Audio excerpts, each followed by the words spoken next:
My son texted, "You're uninvited to our cruise. My wife doesn't want to babysit an old lady."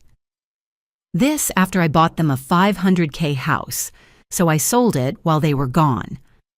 When they came back and their key wouldn't work, who answered the door left them speechless. If you're watching this video, tell me where you're from or what time it is for you. If I cave today, I lose the last piece of self-respect I haven't already handed away. The text arrived while I was fussing with daisies, fresh ones I'd set in a mint green jar on the guest bed he used to call his fortress. I read the lines twice because the first time my brain refused to let them mean what they meant. "You're uninvited to our cruise. My wife doesn't want to babysit an old lady." The phone slipped out of my hand and kissed the hardwood with a noise sharp enough to startle the birds on the maple outside. A white crack forked across the glass, lightning sealed under plastic. I didn't cry. I stood there breathing like a swimmer at the edge of a cold lake, spine going straight, the world tightening in. Downstairs, my suitcase sat by the door, zippers grinning at my optimism. New clothes I hadn't needed in decades folded with foolish care. I'd gotten a passport. I'd gotten a pedicure that made my toes shy. I'd imagined sun and salt and those lazy conversations that happen when there's nowhere else to be. I'd imagined a bridge between me and the woman my son married. I'd even practiced questions that didn't sound like tests.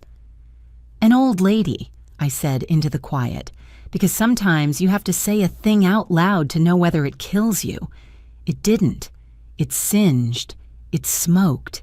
It clarified. The daisies leaned the wrong way. I straightened them. Then I went to the kitchen drawer with the elastic bands and the birthday candles and pulled out the deed. Paper has a kind of truth that doesn't care how anybody feels. Names stacked in black print. Conditions tucked into paragraphs that had once seemed too cautious, too unmotherly. The house on Evergreen Drive, a wedding gift they'd called it, sat under my name and my terms, just as I'd designed when generosity still felt like insurance. I told myself back then it was protection from taxes and trouble and the petty frictions that ruin families. I see now it was my better self leaving a breadcrumb trail for a future me who might need to find the door. I called my son. He answered on the second ring, airport hum at his back. "Hey, Mom, look, about the cruise. We need to talk about the house," I said. It came out calm, like a nurse asking which arm you prefer. What about it? It's our house." "I let you live in it," I said, gentle. "That's different." Silence. Then a muffled voice in the background, sharp enough to cut fruit. He covered the receiver and forgot to cover it well. "She's confused," the other voice insisted. "We're boarding." "Tell her we'll call later." "Enjoy your trip," I said, and ended the call. I put on shoes. I took the deed to my late husband's desk and put it under the green glass lamp like a doctor under bright lights. I dialed Ms. Caldwell's office from muscle memory I hadn't used in years. "Of course I remember you," her assistant said. "Come at 3. Bring the papers." By 3, I had dust on my sleeves and decision in my mouth. Ms. Caldwell is a small woman whose presence fills a room like a good chord. She read faster than I breathed, nodding here, underlining there. "You were wise," she said. "You structured it as a gift with conditions. Respect for the giver is not just moral. Here, it's contractual." "Then let's enforce the contract." "We can," she said. "We'll make the accounting fair. Mortgage payments, improvements, taxes, every dollar returned. They won't be harmed. They'll just be unhoused." "I won't leave them ruined," I said, and I meant it. "Just taught." She smiled without judgment. "Then we draft, we file, we list. I know a broker who can move a 3-bedroom on Evergreen in a week." A week. I felt something loosen in my chest. "Do it." We sent signatures across a polished table. I initialed here and there, and once more, like signing myself back into the story. On the drive home, I rolled the window down. The air smelled like rain waiting for permission. The broker, Trish, cheerful and competent, walked the property at 9 the next morning, tapping notes into her tablet, moving with a speed that made me feel 17. Curb appeal is solid. Floors are honest. We'll price it smart so it triggers a bidding sprint. I can have a sign in the yard by afternoon. Do it, I said again, marveling at how well those 2 words fit my mouth. The phone began its campaign then. Brad called from a hotel across the ocean, a smile in his voice that sounded rented. Mom, we're wheels down. About the text. Ash thought, I'm texting documents, I said. We'll discuss when you return. Mom. Enjoy the sea, I said, and ended before I softened. The sign crew came after lunch. 2 men, a post-hole digger, a red bag of quickset concrete. The thunk-thunk of steel bit the lawn with mechanical insistence. When they lifted the whiteboard into place, for sale in friendly capital letters, my legs trembled in a way that felt like standing up after too long kneeling. I took a picture. Not to send, to remember.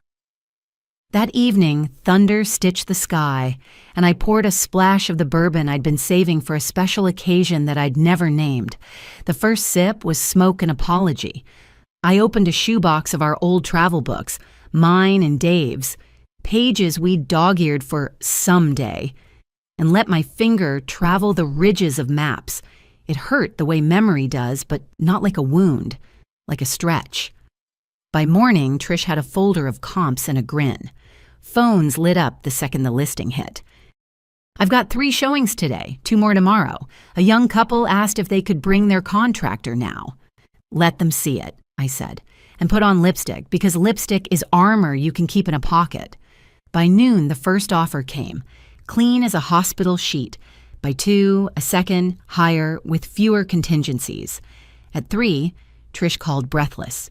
Cash, 10-day close. I stared at my own reflection in the microwave door and did the math on my life. 10 days from now, I could be, if I chose, a woman who didn't go back to living small the minute the crisis passed. 10 days from now, I could be somewhere with a porch I'd never sat on, a pond I'd never named, mornings with no one to schedule myself around. Accept the cash, I said. We'll be ready. The reversal came as sure as the evening news. My son again, but this time his voice was fraying. We're flying home early. This is crazy. Pause whatever you think you're doing. I'm not pausing, I said. I'm accelerating. I told him the close date. I told him the accounting would be fair. I told him I loved him too much to keep teaching him the wrong lesson. You're going to make us homeless.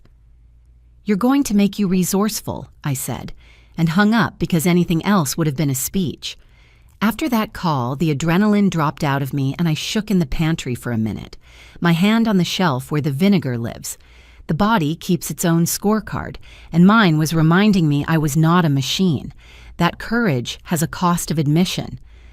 I sat at the kitchen table, palms flat, and reminded myself, feelings are weather, decisions are climate. I called the utility companies and scheduled the changeovers for closing day, gas, electric, water. The woman at the electric company asked if I wanted the final bill mailed or emailed, and I told her email because paper can be lost and I was done losing things. I called a locksmith and booked a change for the hour after papers would be signed, not out of spite, out of prudence. I called my neighbor and asked her to keep an eye out for unfamiliar cars, and she said she would. And then she said, I'm proud of you, in a voice that made me swallow hard. The next morning, it rained the kind of rain that insists you pay attention to roofs and drains. I brewed coffee and listened to it drum. Trish texted pictures from the open house, umbrellas clustered by the mat, strangers pacing through rooms where I'd measured my son's growth with pencil ticks on a doorframe. It felt indecent and necessary, like surgery. By afternoon, we had the signed agreement. Trish brought it over with a manila envelope of tabs and a small bottle of cheap champagne, because big feelings don't care about price points. We clinked. You moved a mountain in 48 hours, she said. Mountains can move, I said. They just prefer not to.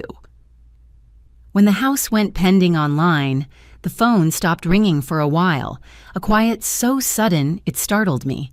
The quiet lasted until the ocean crossed back over the phone lines.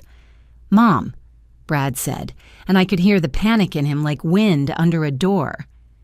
"Ash is sick over this. We already sent you the itinerary. We wanted a romantic thing, and you—" "And I said, "am not a chaperone you cancel with a text. I am a person, the kind who hears 'old lady' and chooses to be older than appeasement." "You're being dramatic." "I'm being specific," I said. "I asked you once when you were 16 and slammed a door who you wanted to be when the world met you. I'm asking now." "That's not fair," he said, and the teenager in his voice made the kitchen tile flash under my feet, memory like lightning again. "We can pay rent," he added, grasping. "We'll make it right." "You'll make it right by living the lesson," I said. "The sale is clean. The funds will be handled as agreed. You will not be ruined. You will simply not be housed by me." He swore softly, not at me but near me, and I let it pass like a cloud. We ended with a truce made of fatigue. I slept that night for the first time in a week. Real sleep, the kind that goes dark and deep and doesn't check to see if you're still willing to breathe. When morning came, the world seemed like it had been ironed while I wasn't looking. Kinetic knocks kept coming at the right intervals, like a heartbeat finally doing its job. Title company emails, a text from the stager who wanted to borrow my blue quilt for photos. "Keep it," I wrote back. "I'm traveling light." A friend dropping off a sandwich because she knows I forget to chew when I focus. I packed, not like I was leaving, but like I was going. There's a difference. I rolled 2 pairs of jeans the way flight attendants do. I put a book of poems in the side pocket because poems weigh the same as courage in a bag. On day 5, Brad called again, this time from a quiet parking lot somewhere because the echo told on him. "We found a short-term place," he said, "month to month." The voice behind his voice was quieter, like he'd burned some of the extra words, and what was left made a better sound. "I'm glad," I said. "Why are you doing this?" he asked, not accusing, more like a man trying to read a map in shade. "Because I taught you to say please and thank you," I said. "And somehow I forgot to teach you to say not this to me when I start making myself small. So I'm modeling it now, not this." There are conversations a mother and son have that don't show up on any calendar. That was one of them. It ended with a silence that felt less like an argument and more like a room someone had just opened windows in. On day 7, the appraiser came, all laser tape and polite shoes, and I kept busy wiping a counter that didn't need it while he spoke to himself in numbers. On day 8, the buyer's lender confirmed what the cash had already promised. Smooth. On day 9, I took down the family photos because strangers don't need to see my face as a girl kissing the man I married or the gap-toothed smile of the boy he left me to raise. I wrapped the frames in old t-shirts because bubble wrap was at the back of the attic, and there are times when the old ways work better than the official supplies. On day 10, I wore a dress that didn't apologize for my age and drove to the title office with a pen in my purse, even though they had plenty. Miss Caldwell was already there, brisk and warm.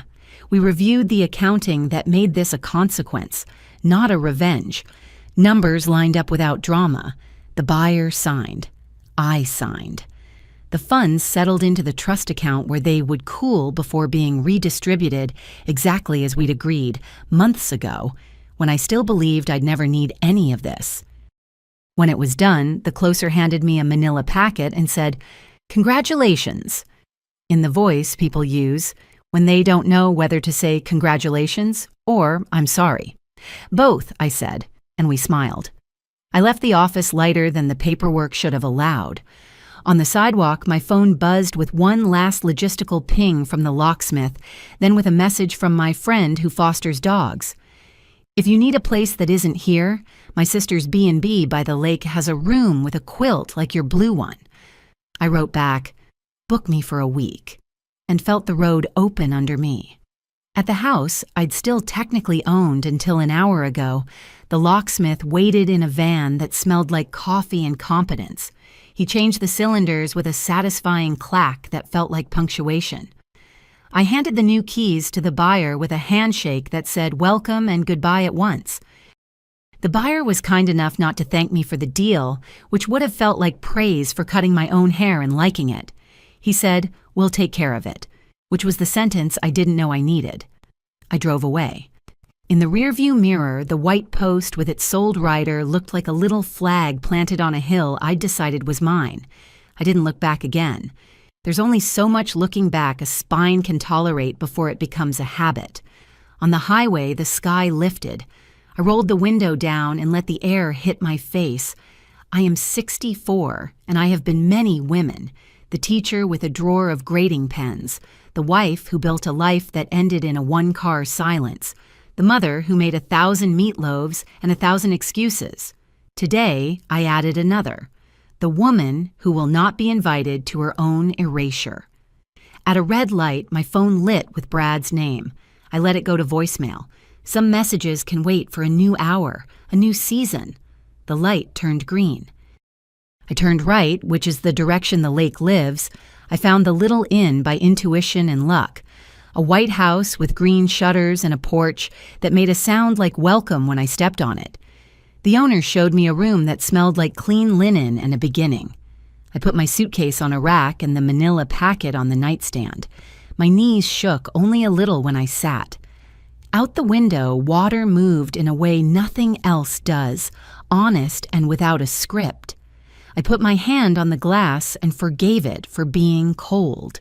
A gull laughed at me, and I laughed back because that's what you do when a bird heckles you on a day you refuse to cave.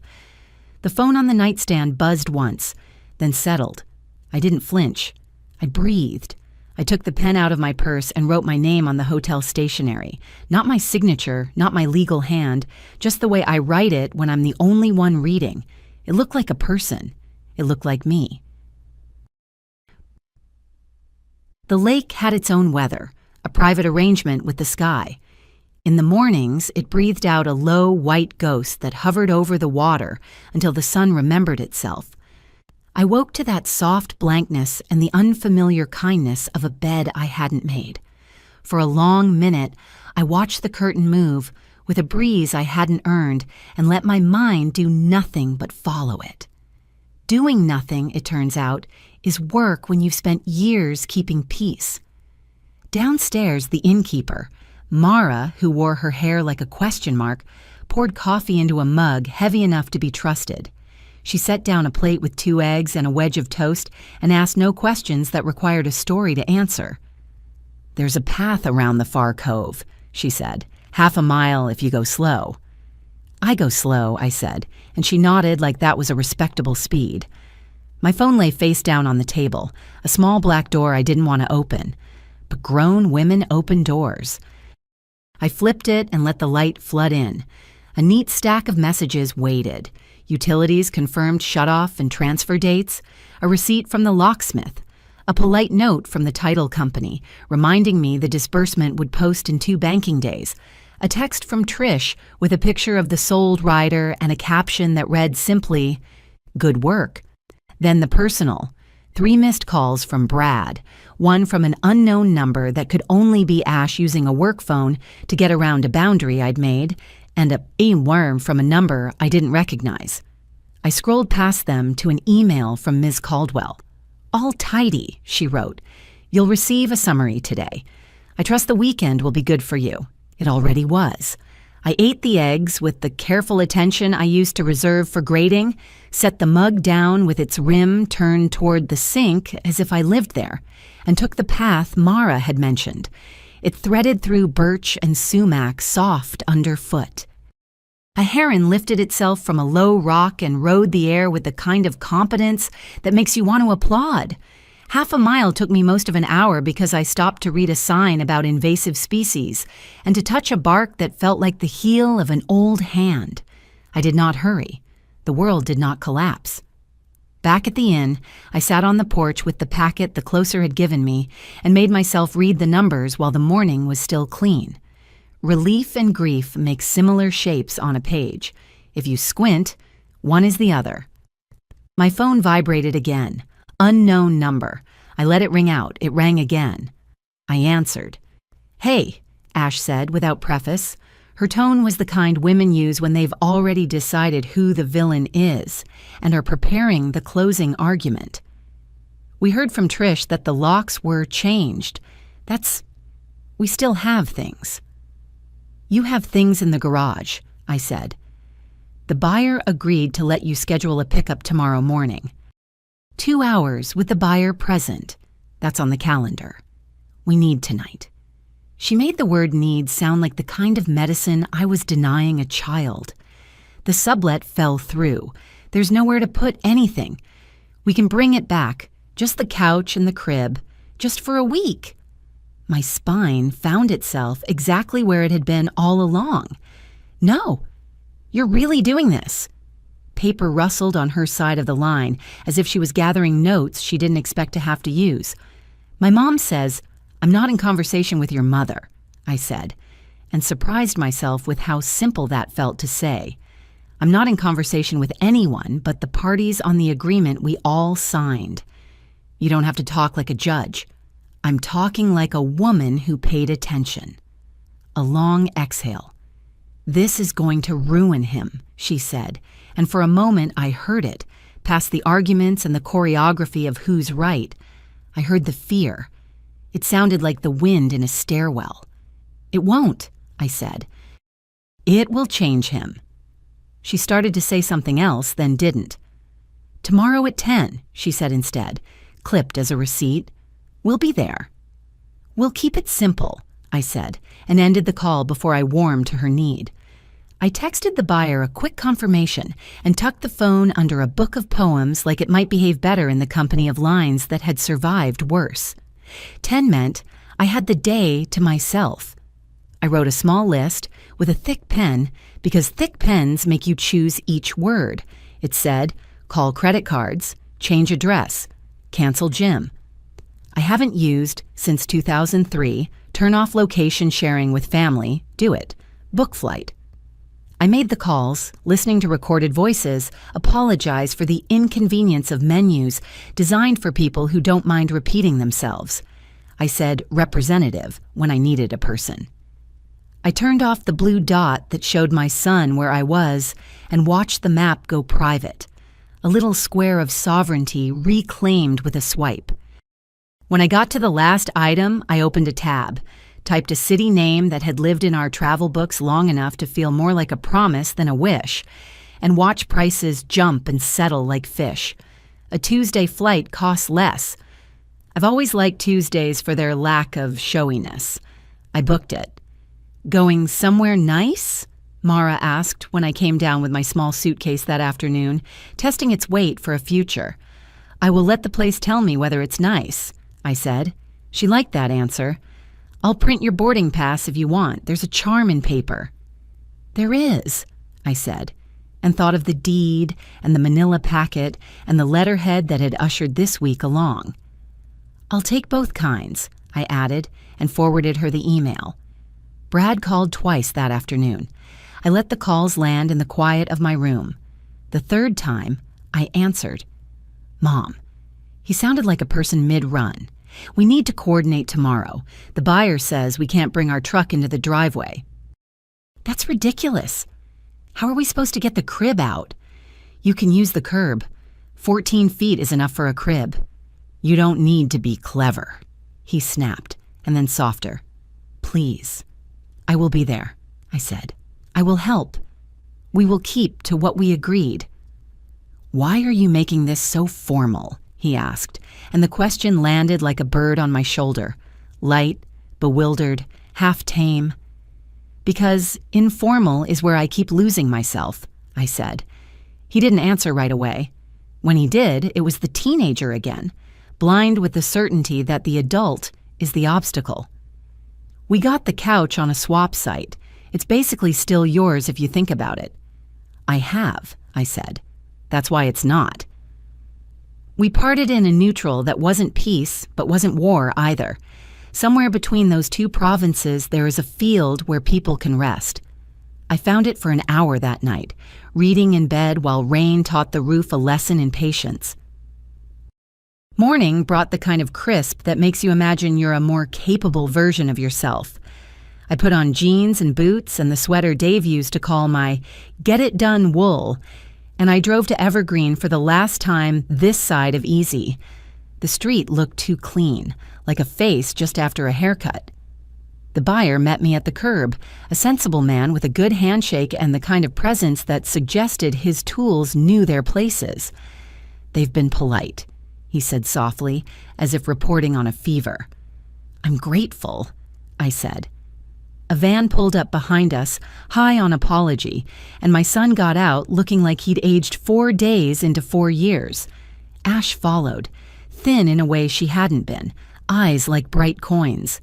Behind them, a friend who always appears when furniture needs moving unfolded himself from the back. He raised a hand at me, old alliance acknowledged, and we began. Work is a language family understands when words stop being useful. We moved the crib out first because children deserve to be asleep when adults are cutting the floor out from under the day. The couch went next, those awkward angles you have to respect or you'll tear something neither insurance nor prayer covers. In the garage, boxes had bloomed overnight. How do objects multiply when no one is looking? But most of it looked like the sediment of any young life. Toasters and towels and a blender whose optimism outran its usage. "This one's ours," Ash said once, hand on a crate labeled books, in a careful print I recognized from a thank you note she'd written me their first Christmas together. "It's lighter than it looks." I nodded and lifted my side. It was heavier than it looked. We carried it out together without mentioning the difference. 2 hours is a long time when you're patient, and a short time when you're not. We made it through on the balance of the two. The buyer kept his dog inside, a courtesy I noted for a later gratitude. When Brad's friend set down the last box, he wiped his palms on his jeans and said, "That's us," the way a man declares a draw. "Thank you," I said to all 3 of them, and reached for my wallet to pay the friend because there's a line between family and labor, and it's a good line to keep crisp. He waved me off. I pressed bills into his hand anyway. "For gas," I said. The old American sentence for letting someone keep their dignity while accepting what's offered. Ash stood with her arms wrapped around herself in a way that looked like cold and something else. "We'll be fine," she said, at me or to the air. "We always are." "I want that for you," I said, and it was true. Brad didn't meet my eye until the last minute. When he did, he looked beyond me at the house and the man now responsible for it and the tree out front that had dropped leaves in yards he'd raked as a boy. "It's weird," he said, because that's the word people use when they're standing near the edge of an emotion they think might swallow them. "It is," I agreed, "and survivable." He nodded once. "We're going to my friends over in Briar Hill," he said. "Month to month, it's—" He stopped himself from making it sound better than it was. "It's something." "Something is a start," I said. "Call me when you're in."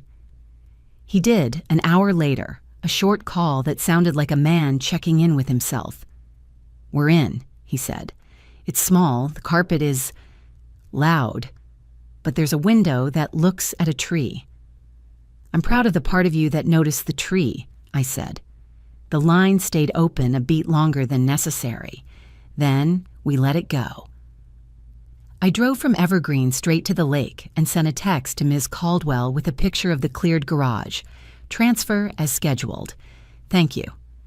She replied with a thumbs up that looked almost gleeful, as if even attorneys enjoy a tidy ending to a messy middle. With that done, the day rolled itself out like a clean sheet. I walked the cove again, faster this time, legs remembering something about power. I bought a sandwich at the deli that still used paper hats on Tuesdays and ate it on a bench under a maple that had decided to go red early just to show off. I let the sun shoulder its way past the clouds and warm the part of my neck that never quite stopped being tense.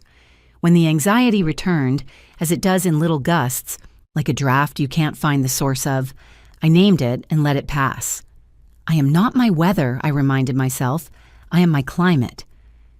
That evening, I packed for the flight with the competence of a woman who has learned to keep her life in carry-on.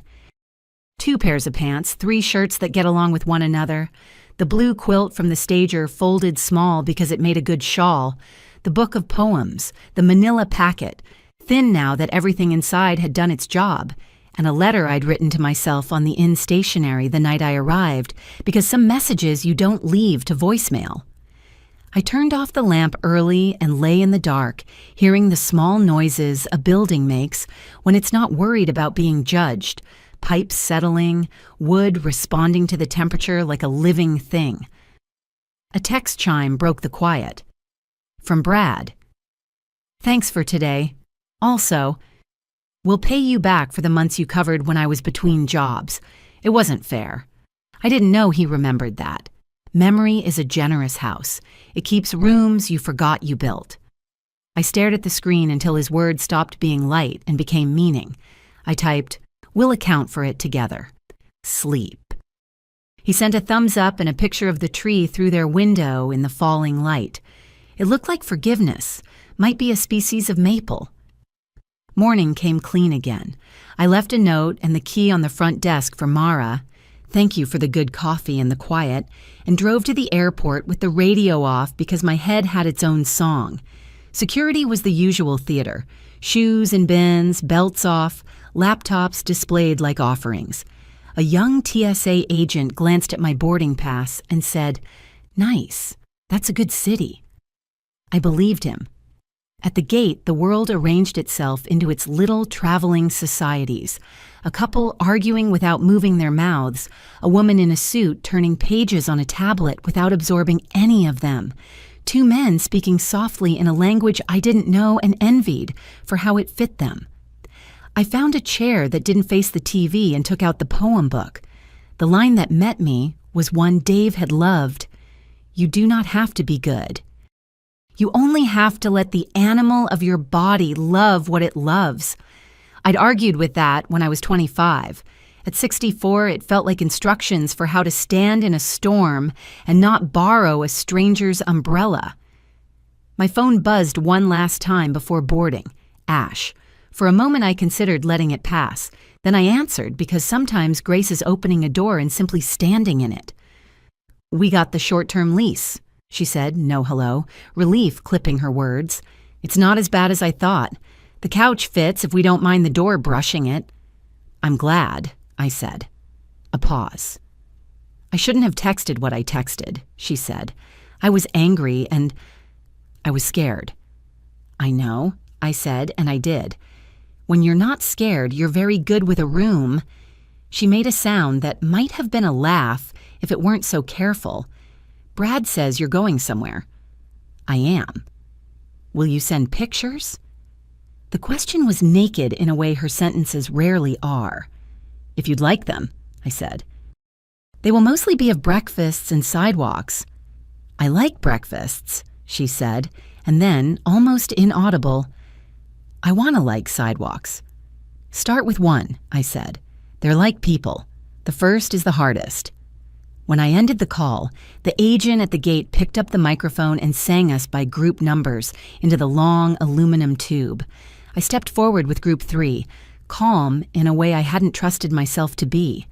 As I reached the jetway, a man in a suit bumped my shoulder and turned to apologize with a smile so polished it reflected nothing. "All good," I said, and meant it. Halfway down the tunnel, the last delayed ping arrived. An email notification from Ms. Caldwell with the word disbursement in the subject line. I didn't open it. Some good news you let ripen while the plane taxis? I slid the phone into my bag, felt the weight settle, and put my hand on the cool curve of the wall like a pilgrim touching a chapel. Outside, the morning had given up its fog. The sky showed itself without defensiveness. I took one easy breath. Not a swimmer at the edge of a cold lake now, but a woman who had already gone in and come up laughing. Then I found my seat, buckled the belt, and let the rest of the country roll underneath me like a map, finally willing to be read. Across the ocean, the light had a different idea of time. It slid along tile and stone as if it had nowhere else to be. The city I'd chosen, hills stitched with stairways, yellow trams that looked like they wanted to wink, met me without ceremony.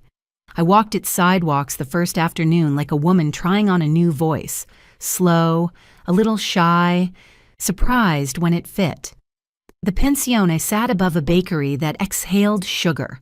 My room had a balcony too narrow for a chair, just wide enough for a person who liked to lean. I leaned. Laundry flapped politely between buildings like multilingual punctuation. Somewhere below, a man tuned a guitar until the notes stopped apologizing and started belonging. Jet lag made a small camp behind my eyes, but I kept moving because stillness can be the hallway fear uses to reach you. I bought a pastel de nata and ate it warm. Standing, the custard, the precise temperature of forgiveness. I let the afternoon unspool, a museum with tiles that had outlived the kings who ordered them, a plaza that believed in pigeons, a bookshop with spines in a language my mouth couldn't shape, and my hands still wanted to hold. At dusk, the hills purpled like bruises healing. I went to bed happy the way a child is. Honestly, without checking if it was allowed. In the morning, I woke to bells and the kind of quiet that holds its breath for you. Breakfast came on a tray, coffee in a white cup, butter in a square wrapped like a present, jam the red of careful lipstick. I took a picture for Ash because she'd asked yesterday at the gate, and because sending softness felt like an offering we could both accept. I wrote, "Sidewalks and breakfasts as promised." The reply bubble came small and quick. "Send more sidewalks." I was starting a second cup when the front desk called up to the room. "For you," the clerk said, apologetic English wrapped around the words. An email we printed because it sounded important. I went down barefoot. The printer had left a warm square in the clerk's hand. My name on the top line. Miss Caldwell in the sender. The subject line did what subject lines are for. It told me exactly what I didn't want to know. Notice of filing and temporary restraining order. I read it standing at a counter polished by other people's elbows. The words arranged themselves into a structure meant to impress and alarm. Plaintiffs hereby petition, constructive eviction, intentional infliction, preliminary injunction enjoining the disbursement of funds. A county I recognized, a judge I didn't, a hearing date 1 week from Monday. There, near the bottom, the names. My sons, my daughter-in-laws, joined not by the warm glue of a wedding, but by the cold staple of litigation. "Are you all right?" the clerk asked. She had the face of someone who knows what bad news looks like in many languages. "Yes," I said, because on the surface of that moment I was. Underneath, the floor had begun an almost gentle shift, the way a boat rolls before you realize you're seasick. My phone vibrated as if it had been listening. A message from Ms. Caldwell, shorter than the printed email because the heart of it had already been said. They filed this morning. It's mostly theater, but the temporary freeze on disbursement is real until the hearing. I'm filing our response and a motion to dissolve the TRO today. Don't panic. Call me when you're somewhere quiet. I took the printed pages back to my room like you carry a splinter you don't trust yourself to pull. I closed the balcony doors. Outside, the city continued, uninterested in my rehearsal of American nouns. I dialed. "First, breathe," Ms. Caldwell said before I could give shape to the sound trying to climb out of my throat. "Second, you did everything in writing and on the right side of the law. Third, the judge who signed this is cautious. He issues temporary orders the way some people carry umbrellas, even when there's a 5% chance of rain. We'll bring him a forecast." "What do they want?" I asked. "Besides a time machine." "Leverage," she said, "and a story they can live with. The complaint says you caused emotional distress by selling the home out from under them. They confirm the accounting exists and the trust arrangement is real, which is frankly helpful for us. They're asking the court to prevent funds from moving until a full adjudication. Translation, stall. I can live with stall, I said, and tasted the lie in it. I could live with many things. I didn't have to like any of them. There's one more thing, she added, the way a physician adds facts in increments when she's already taken your pulse. The complaint references debts, not in specifics. Substantial obligations is the phrase. That's usually not thrown in without a reason. Debts, I repeated. The word had the weight of a tool I hadn't planned to lift today. I'm not your therapist, she said gently, but I am your lawyer. If there's a financial fire burning behind the scenes, it explains the rush, the pressure, the unkind text about old ladies. It doesn't excuse it. I know, I said, and I did. What do you need from me? For now, stay reachable.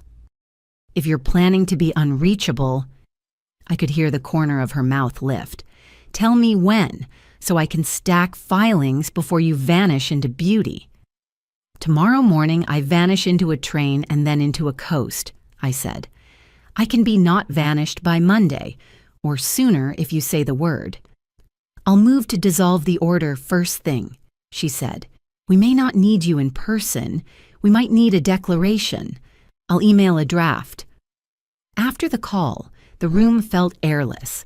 I opened the balcony doors and stepped out into the slender strip of space where air remembers itself. Across the lane, a woman pegged a sheet to a line and glanced at me with the neutral kindness of the domestically occupied. I wanted to ask her how often floors had dropped out from under her and what she'd held onto when they did. Instead, I nodded, an international symbol of we both have hands and plans. My phone pinged again. Brad. I watched his name burn on the screen while a tram ground its way up the hill with cheerful effort. Then I answered. Hey, he said, and his voice made the hair along my arms sit up. He sounded like a man who'd finally dropped something he'd been carrying and wasn't sure whether to grieve or clap. You saw it? I saw it, I said. I talked to counsel? He exhaled. I told her it was a bad idea, he said, and then, tired truth, I didn't tell her loud enough. I'm sorry. Sorry is a door, I said. What's on the other side? He didn't talk for a moment, and in that silence I could hear a television somewhere in his rental playing a commercial about trucks no one needs. I need to tell you something, he said finally. I should have told you a year ago. I should have told you 10 years ago. He stopped. I waited. I have learned to leave space where truth might fit. It's gambling, he said. I thought I had it held. I did for a while. Not casinos. Not poker with guys in basements. It's my phone. It's games that aren't games. Props and parlays and those little dopamine hits they engineer. It took the rent in June. It took the cushion in July. I told myself August would be different, and August laughed. I sat down on the edge of the bed with the care of a person approaching a sleeping dog. A street performer below started playing a mournful song on a violin. I wanted to yell at him to pick something jaunty, but the world doesn't take requests just because your life is doing a key change. How much? I asked, because money is a number, not a vibe. He told me. The number had commas. It included what he owed to a credit card I didn't know he possessed and a loan his friend had been too loyal to call a loan. There was also a name I didn't like, a man who wasn't a bank and didn't need to be. I hate myself, he said. He meant it. It didn't help. Don't, I replied. Hate is a hole. You don't climb out of it, you decorate it. I kept my voice steady, the way you do when you're giving someone instructions for how to stop bleeding. Does she know? Now, he said. She found a statement 2 days ago. That's the other reason she... It's not all because of the house, Mom. She's furious at me and scared, and the suit is something to do that feels like doing. She says I don't get to talk about solutions until I stop treating problems like fog. Is she wrong? I asked. No, he said. a word that sounded like a man stepping onto the right floor after days of wrong ones. I called someone. There's a meeting. Group thing in a church basement that smells like coffee and metal chairs. Tonight. Good, I said, and the word tasted like clean water after too much bourbon. I'm not asking for money, he added quickly, a preemptive bandage. I'm not. I'm asking you to know. And I'm asking you not to come back just because I'm on fire. I said it. I have to put it out. That sentence reached for a chair in my chest and sat down. The balcony laundry shifted, the violin downshifted into something less tragic. I pictured him in a room with 12 mismatched chairs and a pot of terrible coffee, listening to men say sentences in the present tense, because the present is where you can do anything about anything. You'll send me the time and the address, I said. I won't show up. I'll just put the time in my day like you put a seed in a jar. His breath changed at the idea of me knowing and not swooping. Okay, he said. Okay. And the man who isn't a bank? He hesitated. I'm paying him Friday. That's why I didn't want to say it. The freeze, the money. If it moves by then, I planned. It was a bad plan. It was an unplan, I said. We'll survive this without feeding that particular animal. Okay, he said again, and I heard him believe it and not believe it at once. We ended with an agreement that was more like a promise to keep bringing each other the weather. Daily check-ins by text, a photo of the church basement when he got there. Not for evidence, but for companionship. No money from me, not now, not his bandage, not his bribe. After I hung up, I put my forehead against the cool glass of the balcony door and let the wave that had been waiting roll up and over me. You can be a mother and a boundary at the same time, but it is not a resting pose. It is a plank. The day had gone bright and careless without me. I walked until my knees reminded me they were 64 and had voted against cobblestones. I climbed up to a lookout where the city repeated itself in rooftops and laundry and light. A boy asked if I wanted my portrait done, and I said no kindly because I already knew what I looked like when I was pretending I had no problems. I sat on a wall and let the wind make my hair honest. My phone hummed with industry. Miss. Caldwell sending a draft declaration for me to review and sign. Plain language affirmations that what happened happened, that the conditions were known and accepted, that the accounting was as tight as a drum, a message from the title company confirming the freeze and their plan to hold funds in trust until lifted, a text from Trish with a single word, breathe. I smiled into it. We women have our shorthand. I typed my edits to the declaration with precision and a small, grim pleasure. Words behaving is a tonic when the rest of your life is improvising. I signed electronically, the loop of my signature a no-nonsense river. I walked back down and bought an orange from a vendor who blessed it with a joke I only half understood but fully appreciated. I peeled it on the way to the pension, the smell filling the air like a sermon about simple pleasures. Back in my room, a new email waited from an address I didn't know.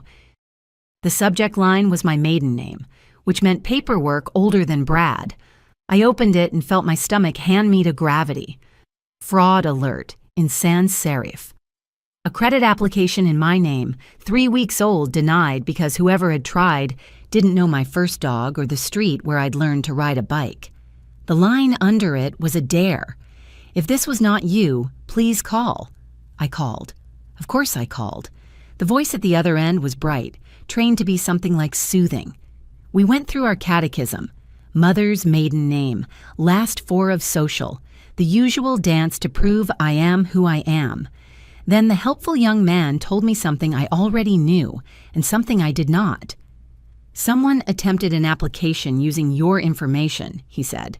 We blocked it based on mismatched prior addresses. There was also an attempt to change your email on a card ending in... He read the last four of a card I'd cut up when Dave died because a stake in the ground felt important then.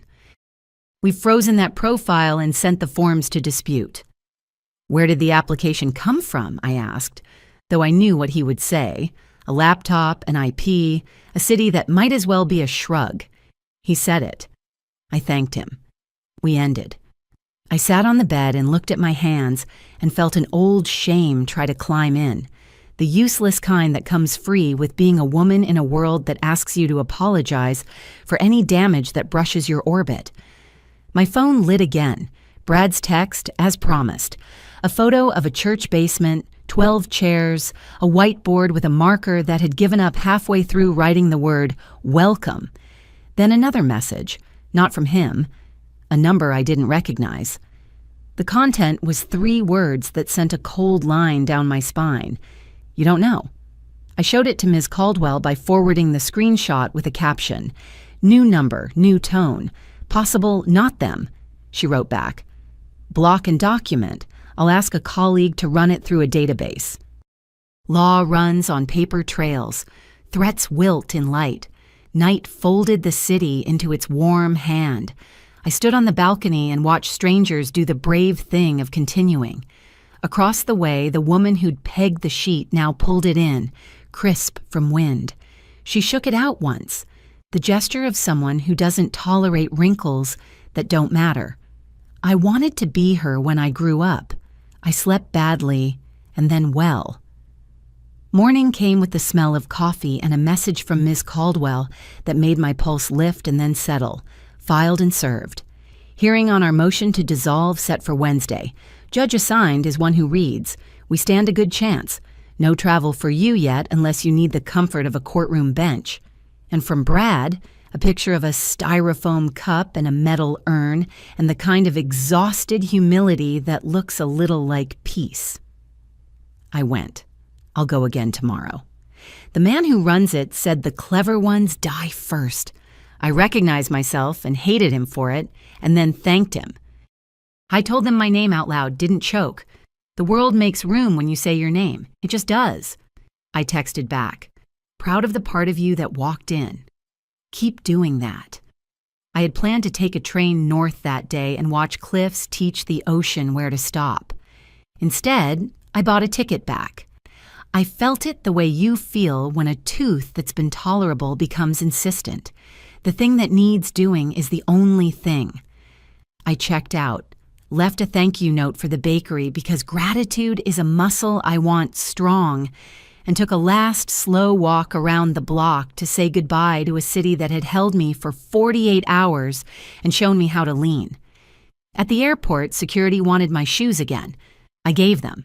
The gate agent called families with small children and then the names of groups.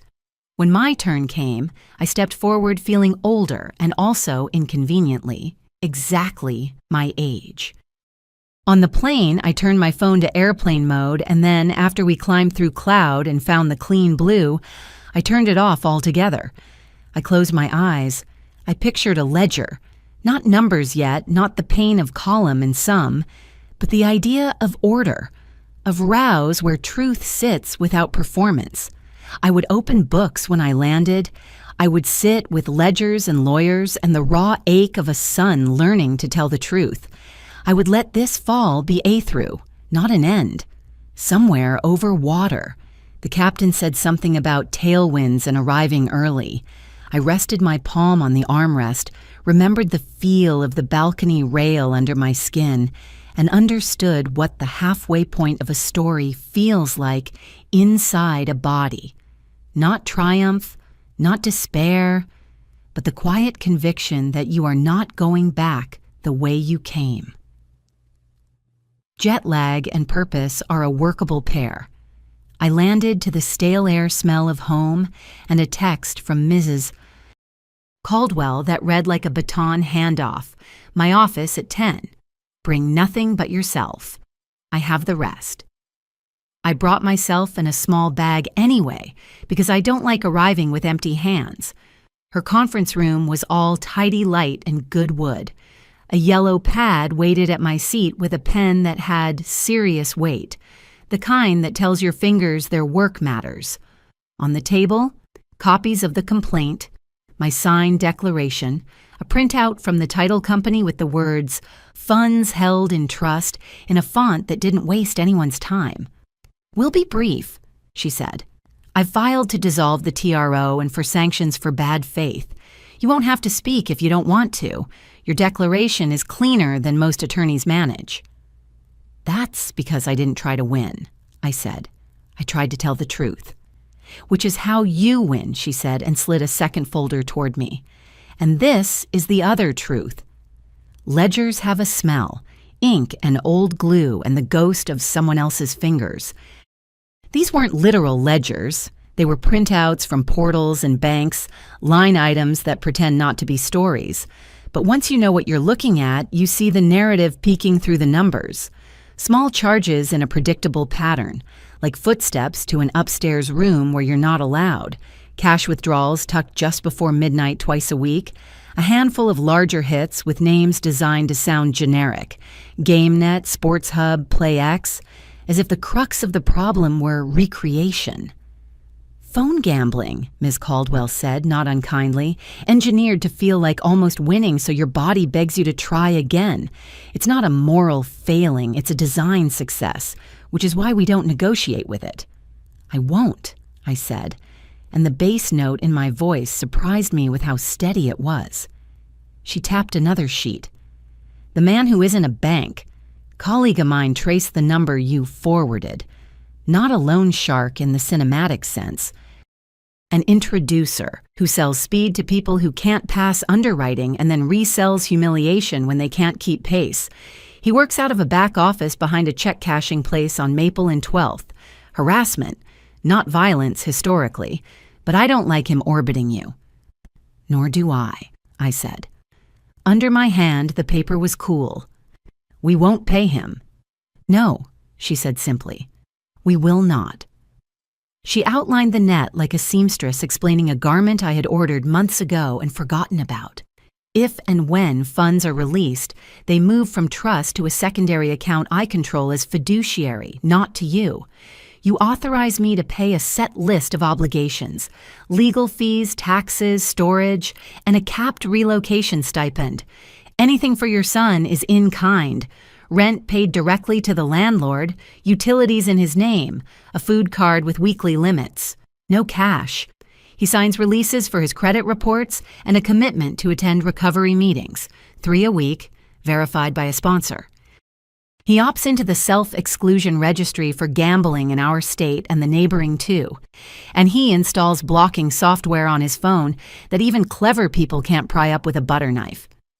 "A contract for a new kind of love," I said. "That's a phrase," she replied, making a check mark. "Yes." "And Ash?" I asked. "She has standing only through him, and she has agency for herself," Ms. Caldwell said. "We will treat her like a competent adult who gets to say no and to live with yes." I nodded. Relief and grief keep exchanging clothes. I tried to recognize them by their shoes. From Ms. Caldwell's office, I drove to Briar Hill. The carpet in the hallway was a loud geometry that made the air feel caffeinated. Their door had a new dent shaped like a box corner. When Brad opened it, his face did a couple of things before it settled on showing up. The baby, my baby's baby, slept in a secondhand bassinet that made a virtue of being clean.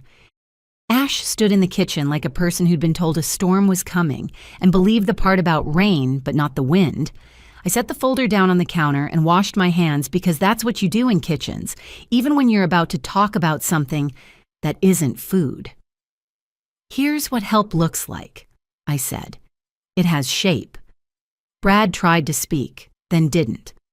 Ash reached for the folder, then thought better and reached for the kettle. "Tea?" she asked the room. "Yes," I said, because it buys a minute and affirms civilization. I laid it out with the economy of a nurse. In-kind supports, no cash, rent paid to a landlord whose last name I would know, weekly proof of meetings, phone changes, self-exclusion forms signed with ink that didn't hesitate. "I'm not questioning your character," I told Brad when I saw the wince. "I'm designing for your condition." "And the debt?" he asked. The kettle clicked off like a stage direction. He's not going to wait. I know, I said. I am not paying him. If he breaks a law, we will call the kind of person whose job it is to be unhappy about that. You think I should let him come to the door? He said, eyes flicking to the baby, to the flimsy lock, to the carpet that could be heard through the wall even when people were careful. I think you should not be alone with your past decisions when your present is asleep 6 feet away, I said. I think you should call me if he calls you, and I think your landlord should know he cannot come through the lobby without a name. Ash handed me a cup. You sound like a judge again. I sound like a woman who learned how not to drown, I said. The lifeguard voice is included. We drank. The baby breathed. The street outside did that over-simple afternoon hum that can feel cruel when your life is complicated. Brad leaned his elbows on the counter and cried once. Not for long, the kind of cry a man makes when he's learning that crying is not a trick door to shame. What if I fail? He asked finally, soft, as if the baby might hear failure as a word and remember it.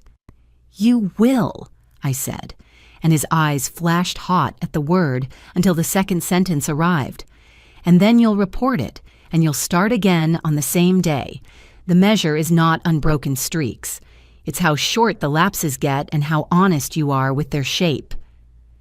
Ash put her cup down with a small click that sounded like a decision beginning. I'll sign the thing that blocks the apps, she said. On my phone, too. I don't gamble. But I like a scroll and a dopamine hit like any busy mother, and I don't want to be a walking invitation. Thank you, I said, and meant it beyond the sentence. We signed what we could sign. Brad's hand shook over the self-exclusion form and then steadied. He held the baby afterward, like ritual, like proof he was capable of holding something without breaking it. I kissed the top of a small head that smelled like laundry and courage, and I left before we said anything that would make truth harder later. On my windshield, under the wiper, a napkin waited. Napkins taught me things when I waited tables in 1979. They're portable and easy to blame on the wind. This one said, in a scrawl borrowed from a movie, talk tonight or pay more and a phone number that wasn't the one I'd already blocked. I felt the tiny, precise adrenaline of being noticed by something that thinks it's a wolf. I photographed it, slid it into a bag, and texted Ms. Caldwell. New number, new napkin, keeping for record. She wrote back a single word I now love her for. Good. The hearing was in a courtroom that had forgotten how to be grand and settled for clean. The judge was the kind of man whose attention makes even your bones sit up. The plaintiff's attorney, slick suit, cologne that arrived 10 seconds before he did, spoke at length about distress and betrayal, lingered over adjectives like elderly, as if he were feeding pigeons. Miss Caldwell stood, small and tuned to her frequency, and let him run out of verbs before she used any. Your Honor, she began, and then she did what good lawyers do. She told the story without theater. She produced the deed with conditions and the emails acknowledging those conditions. She put the listing agreement and the cash offer and the clean clothes into the record like beads that made a sane necklace. She admitted the distress and named what actually caused it. Addiction, she said without shame in her mouth. Not moral failure, not maternal cruelty. Design, a disease with an app. The judge read. He asked 2 questions so surgical they cauterized as they cut. He looked at the slick attorney and asked one more. The man shuffled paper, which is how some people say I don't have the rest of that sentence. Then the judge ruled from the bench, which is the courtroom version of a poem. TRO dissolved. Funds to be released absent appeal. He admonished no one and everyone, he said. Families figure things out badly for a while, and then, if they're lucky, better. As if that sentence belonged in a bench book. He looked at me only once, not as an elderly anything, but as a party to a contract who had kept it. Outside, the hallway felt like a bus station, everyone going elsewhere as quickly as they could.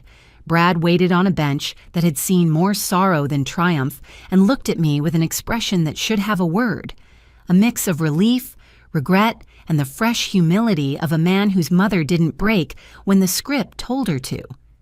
"We won?" he asked, wincing at the childishness of the verb. "We told the truth more efficiently," I said. He reached for me and then remembered we're a new kind of us and put his hand on his own knee. "He texted again," he said, meaning the man. "Different number." "Forward," I said. "Block." My phone buzzed as if to audition for the job. Unknown number. I let it vibrate itself, embarrassed. Miss Caldwell joined us with the calm of a person whose pulse returns to baseline in seconds. "Funds will post by Friday," she said. "My office will hold per the plan. We'll release your relocation stipend today so you can buy what you need for the baby to sleep somewhere that isn't a borrowed bassinet. Target, not wire transfer." "Thank you," Brad said to her, because he is his mother's son even when he forgets. We stepped into the glare of the sidewalk.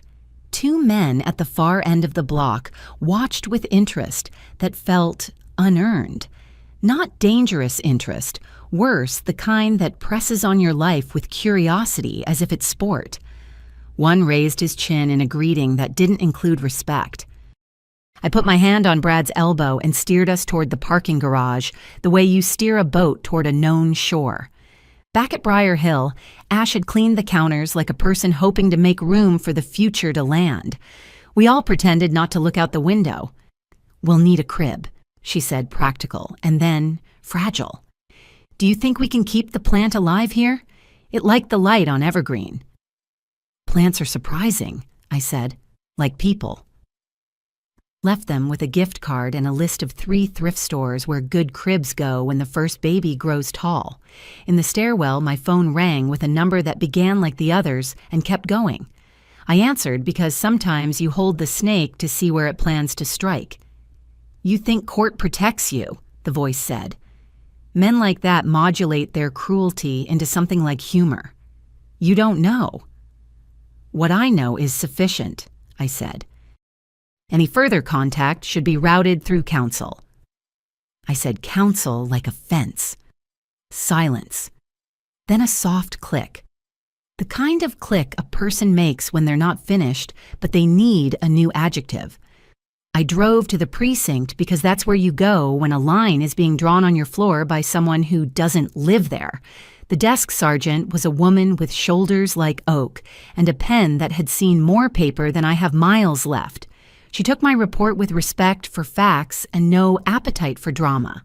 When I handed her the napkin in its bag, she gave it a look that said, "Of course." "We can't arrest a napkin," she said, dry, "but we can learn from it, and we can ask a detective to call you about a different kind of help if you're of a mind." "I am," I said, and felt the hinge of the story shift toward part 5, even as we stood in part 4. On my way home to the lake, I stopped at a hardware store that still had a bell on the door. I bought a heavier lock for my own place and a motion light because light is a language certain men can't speak. I bought an extra smoke detector because fear is ridiculous sometimes and wants what it wants. I gave it what it wanted and felt better. The clerk called me Han in a way that honored my age without making me smaller. At the inn, the proprietor asked nothing, but made the coffee stronger. I sat at the small desk by the window and wrote 3 letters. One to myself, reminding me of the difference between help and rescue. One to Brad, outlining the next 10 days like a recipe. Meetings, phone blocks, landlord introductions, the thrift stores, a budget you could explain to a child. And one to Ash, shorter, all verbs, sleep, eat, walk once a day. Sign the forms. Call your mother for something that isn't advice. Send me a picture when the plant takes root. I put the letters in stamped envelopes because stamps are sorcery. Tiny adhesive declarations that something will arrive somewhere it belongs. The detective called just as the sky went from lavender to sensible.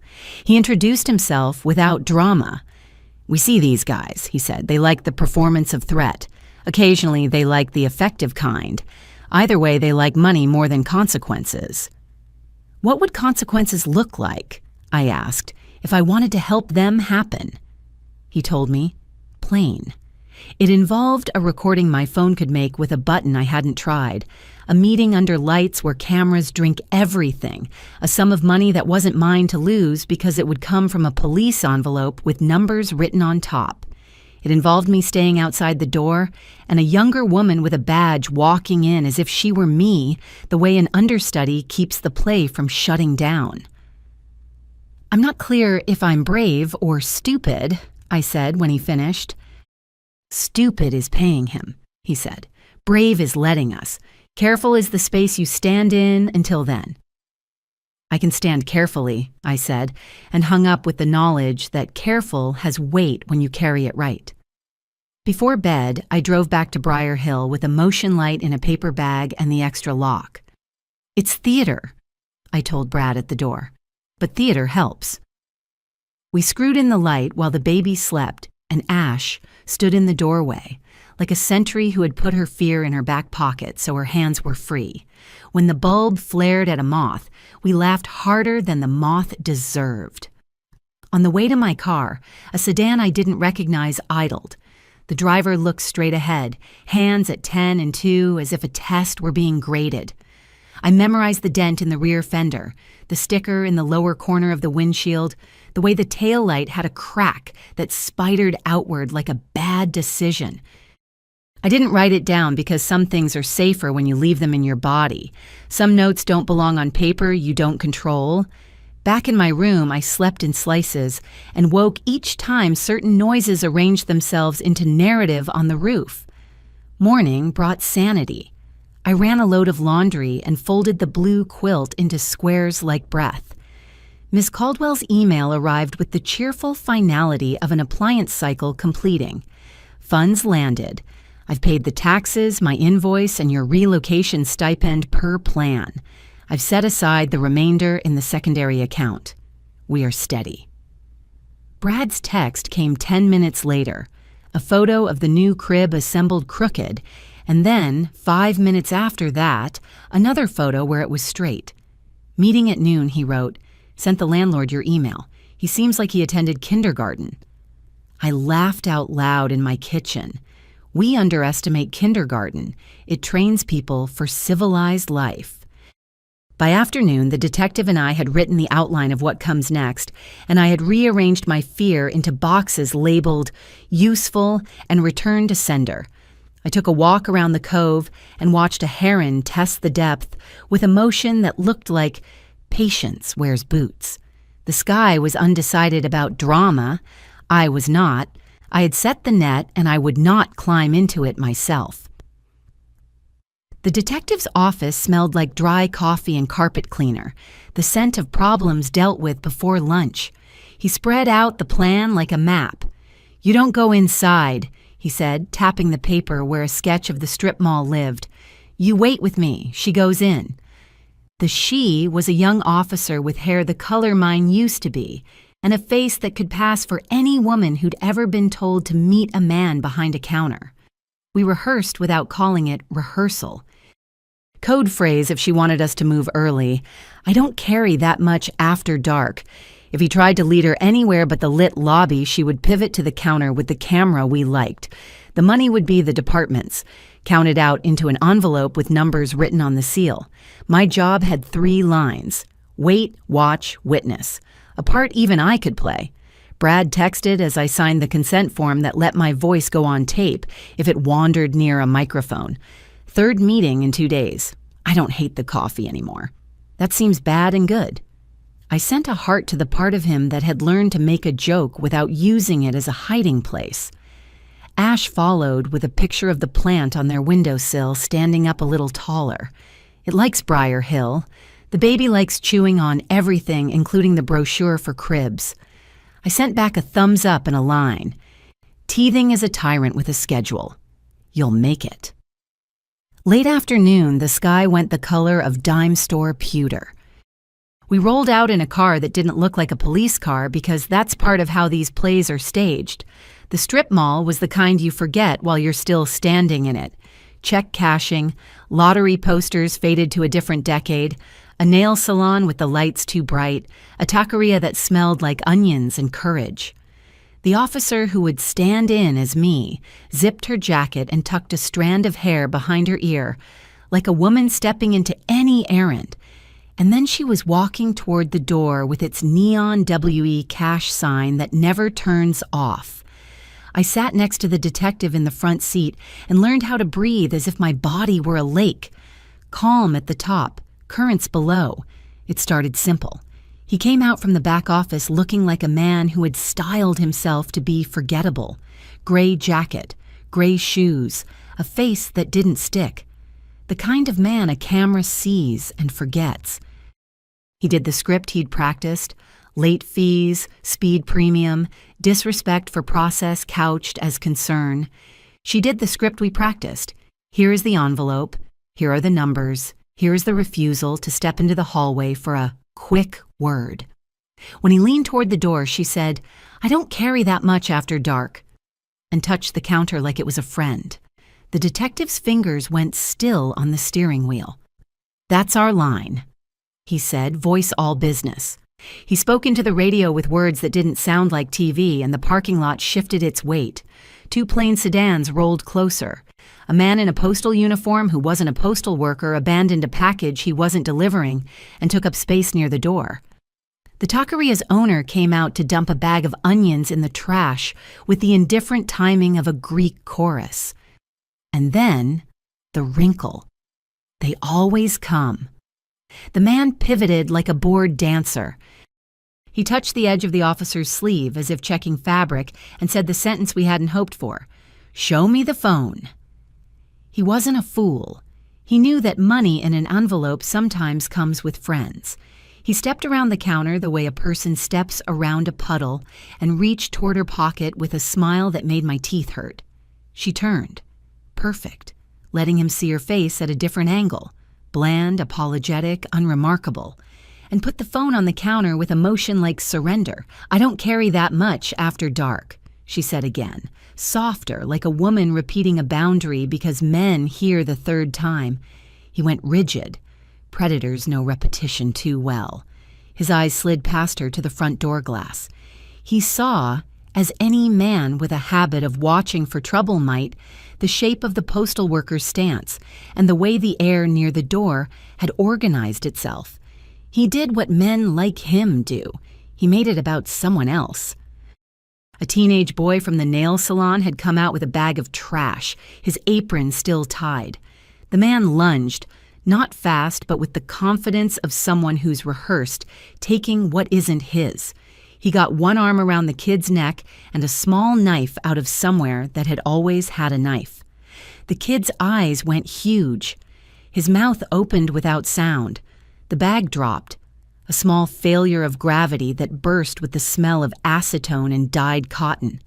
I moved before the detective told me not to. Not toward them.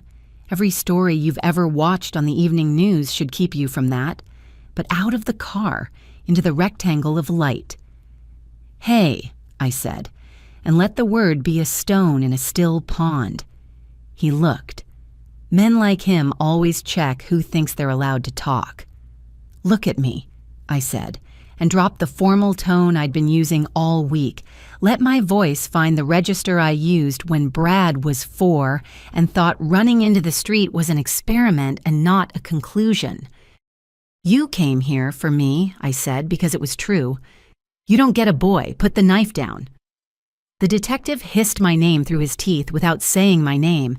He didn't grab me because competent men know that grabbing a woman with her spine up is how you end up with elbows where you don't want them.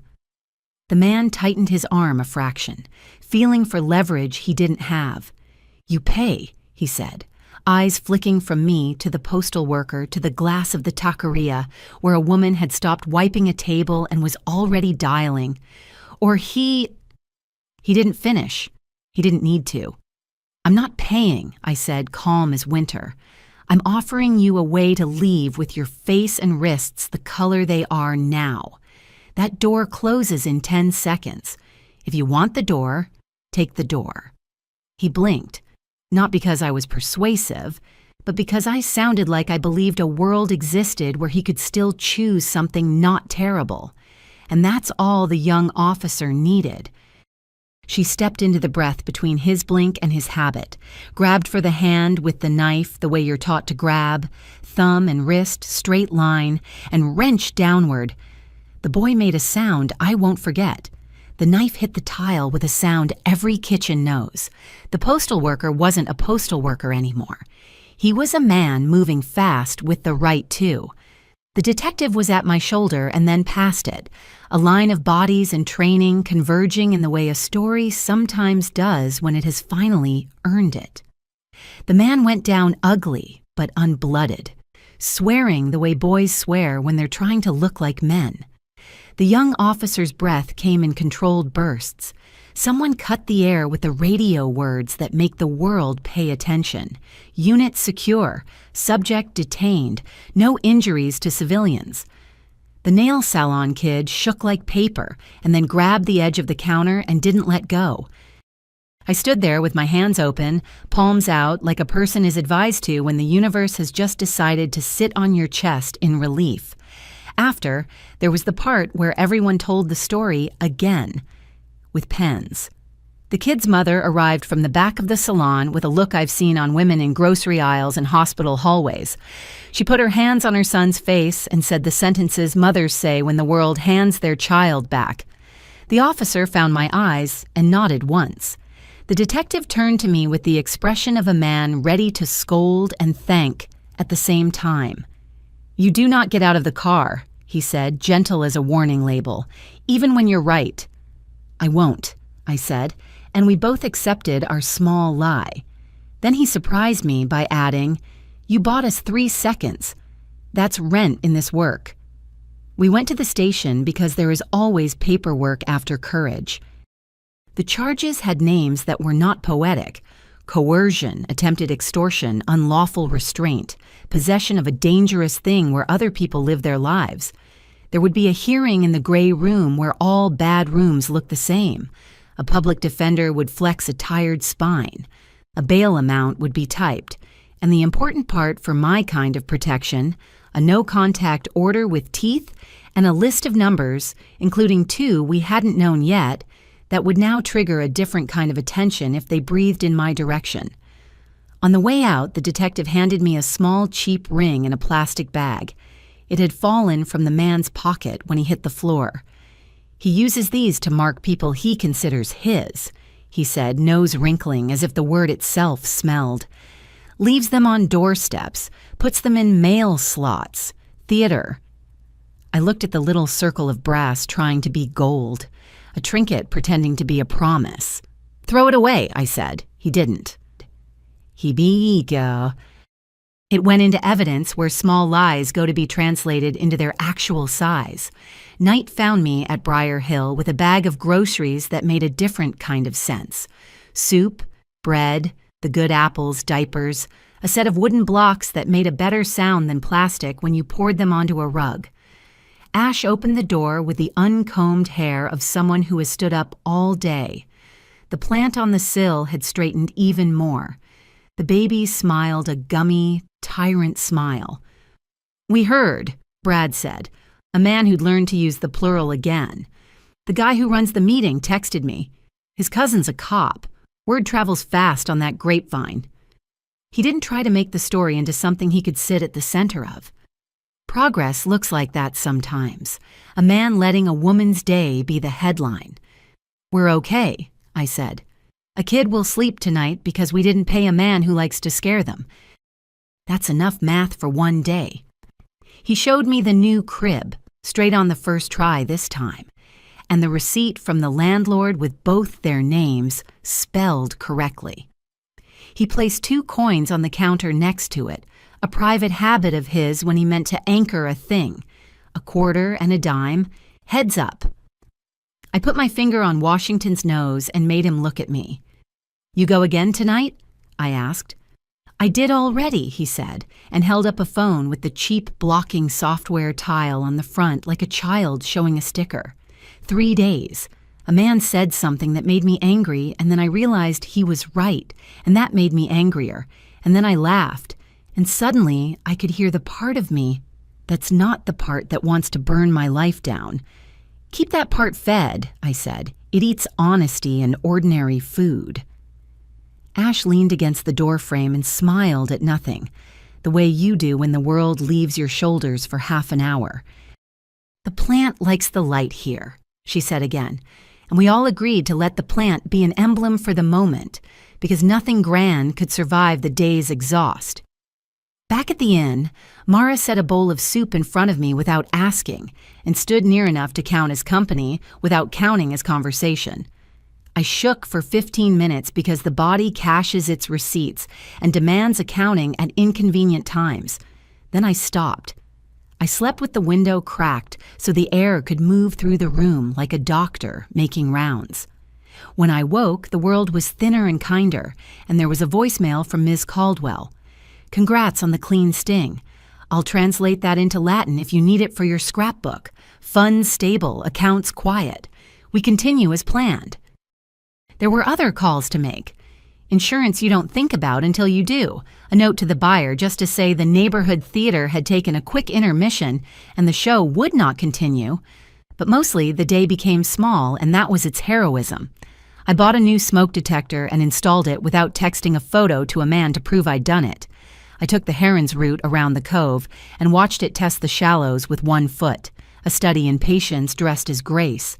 Around noon, Brad sent a picture, a whiteboard with 24 hours written at the top and 3 names below, including his. "I am exactly this sober," he wrote. "I will be again tomorrow."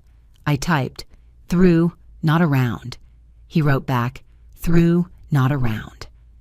Late afternoon, the detective texted a final note I didn't know my body was waiting for.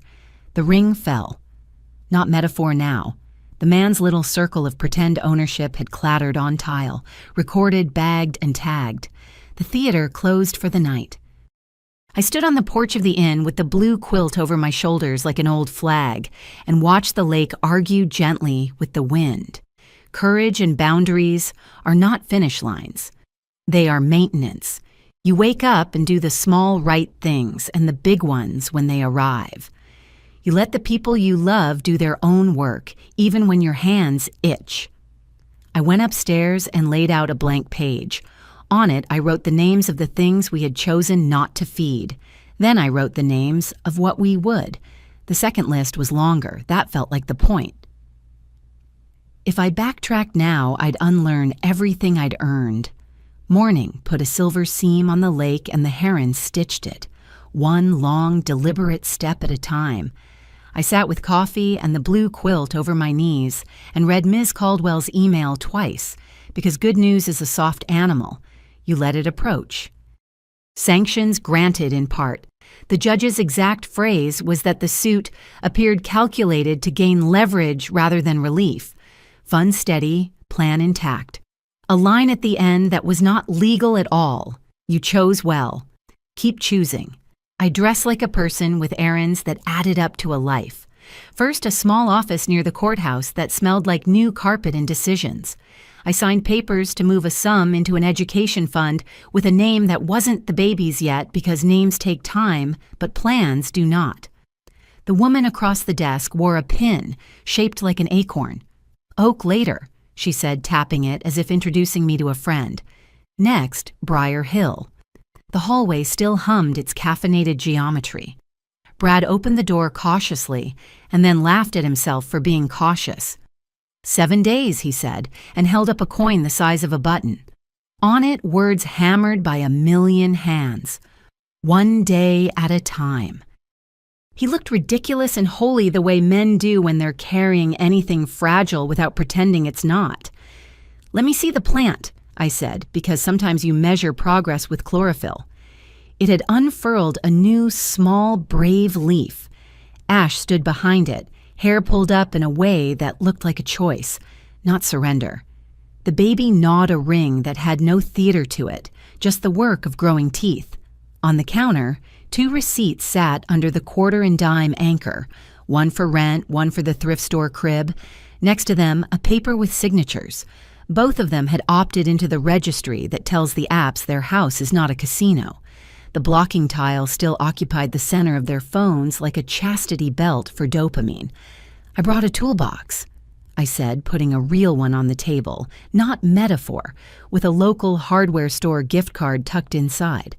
And some dull errands if you want them. Dullness is a shelter. We assembled a shelf without swearing and ate soup from the grocery bag I'd left the night before. Brad showed me a picture of the metal chairs in the basement. Few are empty now. A man there told me my addiction is a liar that speaks in my voice, he said. I wanted to argue, and then I heard myself planning an argument about why I wasn't planning a bet. Keep noticing the voice, I said. Name it. Don't name yourself after it. Ash washed 2 bowls and said, without looking up, I'm sorry I made you into a villain in my head so it would be easier to be angry at you than at luck and my husband's nervous system. It was not a speech. It was a sentence put down like a plate. I'm sorry I let you think of me as a resource instead of a person, I said. It made it too easy to forget that I can say no. We stood there with the dishes between us, 3 people learning how to eat without tasting resentment. The baby banged a wooden block on the tray of the high chair and grinned because percussion is an honest art. After lunch, the landlord, who did indeed look like he'd attended kindergarten, stopped by with a copy of the lease and a reminder about trash days. He shook my hand like a neighbor and not a banker. In the parking lot, a different car idled, dent in a different place. But my body didn't tune itself to alert this time. There are men, and there is menace. The difference matters. The no-contact order had teeth. The detective's voicemail had a nice dry music to it. Arraignment set. He's on a leash now. If he jerks, we tug. I deleted it after I heard it twice because you don't feed your fear with reruns. In the afternoon, I went to look at a cottage I'd seen on a board in the inn's lobby. It sat a 5-minute walk from the lake, small on purpose. The porch had room for 2 chairs, but I planned to be greedy and sit in both, one at a time. Inside, the rooms were undecorated sentences, clean with room for nouns. A woman my age with a paint-splattered ponytail met me at the door with a key and no sales pitch. It's for someone who likes quiet and knows what to do with it, she said. I know what to do with it, I said back, surprising us both. I signed a lease that was shorter than a good recipe. In the late light, I carried in my suitcase the manila packet that had finished its job, the book of poems, a lamp that makes a room into a kindness, and the blue quilt which I laid across a narrow bed that looked eager to be useful. I set a jar of daisies on the sill because a beginning should have flowers, even if no one goes in that room but you. That night, I wrote letters again. One to myself in an envelope I labeled for a date 6 months from now. If you're reading this, you are still doing it on purpose. Open the windows, walk the cove, call your son to ask about the boring parts of his day. One to Brad. 6 months is 24 weeks is 168 days. Think in ones. Let them add themselves. One to Ash. I owe you sidewalks and breakfasts. Send me a list of the ones your feet liked best this week. I'll send mine. I slept the sleep of someone who will wake to a task that isn't a panic. In the morning, I carried a small table out to the porch and put a notebook on it. The habit of secrecy is strong. I had to remind my hand it was allowed to write sentences that weren't permissions. The first line resisted and then arrived. I am not in crisis. I am allowed to make plans that outlast a phone battery. I made one. A trip in late spring, not because I was running, but because I was going. Trains across places with names that feel like verbs. Museum benches occupied for as long as the painting asked. Breakfasts that forgive you for ordering the same thing twice. Tuesdays mostly, because Tuesdays remain honest. At noon, I walked to the cove and watched a child try to teach a duck to sit. The duck declined politely. On the way back, I passed the inn, and Mara waved me inside with the kind of wave people keep in reserve for the familiar. "Tenant?" she asked, reading my face better than a lease would. I nodded. She put a key on the counter and slid it toward me. Hers, not mine. "To the back door," she said, "for when you forget your book on the porch and realize it at 10. "Thank you," I said, "for the coffee and the quiet and the kind." She shrugged like it was nothing, which is how the biggest somethings work in this world. By the end of the week, the cottage looked like a person lived there who trusted herself. Hooks by the door for keys that wouldn't be lost, a bowl for change, a list on the fridge not of rules but of habits that help. Walk, water, write, call, cook, laugh, sleep. I put a small radio on the counter and let it talk to me while I cooked the truce foods, the ones that make peace with a body, eggs, toast, soup that knows better than to be fancy. Brad called each evening from a sidewalk I was learning to recognize by cracks. Sometimes he was walking home from the meeting. Sometimes he was just walking because walking fills the hour where old habits yawn. I told the group the truth about the debt, he said on a Wednesday when the sky had the decency to be ordinary. No one died. They nodded like I'd told them what I ate for breakfast. That's the point, I said. Make the truth as boring as oatmeal and the lies will go look for someone more dramatic. Ash texted her list. Best sidewalks. The one by the library where the concrete remembers chalk. The one by the pediatrician where the magnolia drops leaves like paper fans. The one behind the taqueria, you were right, it's good, where the steam makes the air taste like onions. I sent mine back. The one on Evergreen I didn't take today. The one on the cove that delivers the heron. The one in front of my door with 2 chairs. I went to church once and didn't stay. I went to the community center twice and did, sitting with a circle of women who were teaching their hands to mend. I sewed badly and was praised for it because it's brave to be poor at a thing you used to avoid. I joined a Thursday book club that smelled like cinnamon and opinion. I signed up for a class called Strength Training for Women Who Don't Want to Hurt Themselves because I intend to reach 80 with my hips and humor. On a Friday, the detective called to say the arraignment had been administratively boring, the best kind. The man pleaded like men do when their income stream has been interrupted. The judge set him a box to sit in that was metaphor first, and if he ignored it, would be concrete next. He's scared of light, the detective said. You live in it. I live in it. The sentence landed like a chair I'd saved for myself. That afternoon, I installed the motion light over my own back door and laughed when it startled me. Fear can be funny when it remembers where it belongs. The weekend brought a knock on my porch. Brad and Ash stood there like people rehearsing a surprise. Brad held a paper bag that sagged in a familiar pattern. Bread still warm, I could smell it. Ash held the plant in both hands, dirt cradled in a towel. It outgrew the sill, she said, and your porch looks like it knows about sun. She'd written the plant's name on the pot in pencil, like a child writing on a lunch sack. I put it on the porch rail, the leaves catching the light like ideas. We ate sandwiches and a lemon cookie Mara swore wasn't from her bakery, and obviously was. The baby tried to feed a block to a duck printed on his shirt and forgave the duck for being stubborn. We did not talk about the house on Evergreen. We didn't need to. We were sitting in the result, and nobody was bleeding. After they left, I swept the porch because I like the way small order makes room for large quiet. I wrote a letter to Dave that I won't mail because there's nowhere to send it, and because sometimes you write to the version of yourself who used to think marriage was the final place you ever had to be brave. I told him that the boy we raised is raising himself again. This time without the fantasy that cleverness is a virtue when feelings are involved. I told him that I'm learning to travel without apologizing for taking up space in a row of seats. I told him that the blue quilt still warms the same as when we bought it at a yard sale and argued fondly about whether it was actually blue or trying to be green in the wrong light. In late afternoon, I walked down to the water with my notebook and sat on the dock. A pair of teenagers jumped in fully clothed as required by youth and summer. Their laughter braided with the wind. I wrote 3 lines and crossed them out, then wrote them again because sometimes that's how you keep promises, not with inspiring language but with repetition. My phone buzzed once. Ms. Caldwell, who does not text trifles. Estate draft ready when you are. Clean, simple. Your voice all over it. I wrote back, Tuesday. Then Brad, a photo of the whiteboard again. 7 days had become 8, then 9.